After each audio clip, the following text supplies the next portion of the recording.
Good morning दोस्तों। वापस एक नई कहानी के साथ। एक राजा को राज करते समय काफ़ी समय हो जाता है। उसके बाल सफ़ेद हो जाते हैं। एक दिन वह अपने दरबार में उत्सव रखता है और अपने मित्र राजाओं को आमंत्रित करता है। अपने गुरुदेव को भी उस आयोजन में बुलाया जाता है। उस उत्सव को रोचक बनाने के लिए राज्य की सुप्रसिद्ध नृत्यांगना को बुलाया गया है। राजा कुछ स्वर्ण मुद्रे गुरुजी को देता है ताकि नृत्यांगना के अच्छे गीत और नृत्य पर उसे पुरस्कृत कर सकें। सारी रात नृत्य चलता है। नृत्य में उपस्थित राजकुमारी, राजकुमार, राजा के मित्रगण तथा तबला वादक, ये सभी उस उत्सव को बेहतरीन बनाने के लिए अपने प्रयास में रहते हैं। लेकिन जैसे जैसे समय बीतता जाता है, रात्रि होती जाती है, इन सभी को नींद आने लग जाती है।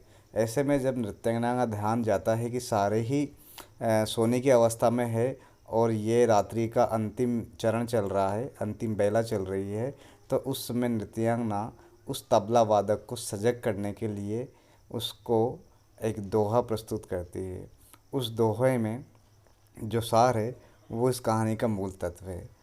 नृत्यांगना तबला वादक से कहती है, बहुत गई थोड़ी रही, या मैं पल पल जाए, एक पल के कारण ने यूं ना कलंक लगाए।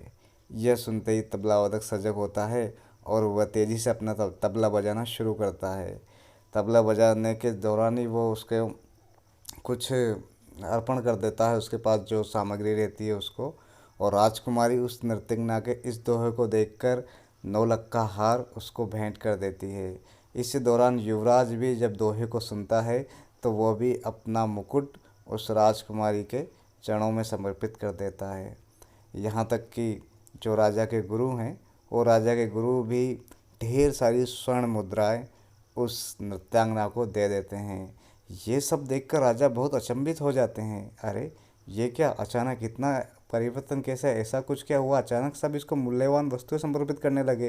राजा सिंहासन से उतरे और उतरकर नृत्यांगना को बोला कि एक दोहे में ऐसा तूने क्या कर दिया कि जिस सबका मन परिवर्तित हो गया। तब गुरुदेव ने कहा कि राजन, मैं जीवन भर जंगलों में घूमता फिरा, तपस्या की और अंतिम क्षणों में इस नृत्यांगना का नृत्य देखकर मैं अपनी साधना को नष्ट करने चला था।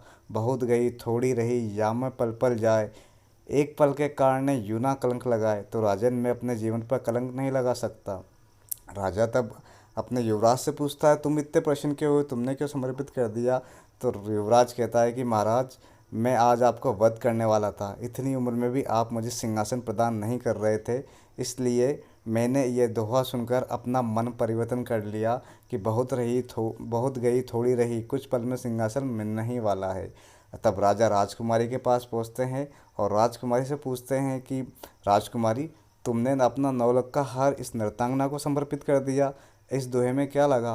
तो राजकुमारी बोली, महाराज, आज रात किसी के साथ भागने वाली थी, परंतु मैंने इस दोहे को पढ़कर अपने मन पर नियंत्रण कर लिया है तथा अपने मन को परिवर्तित कर लिया है।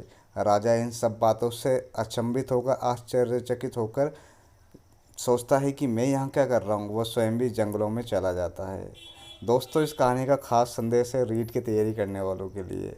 बहुत गई थोड़ी रही, या मैं पल पल जाए, एक पल के कारण यूं ना कलंक लगाए।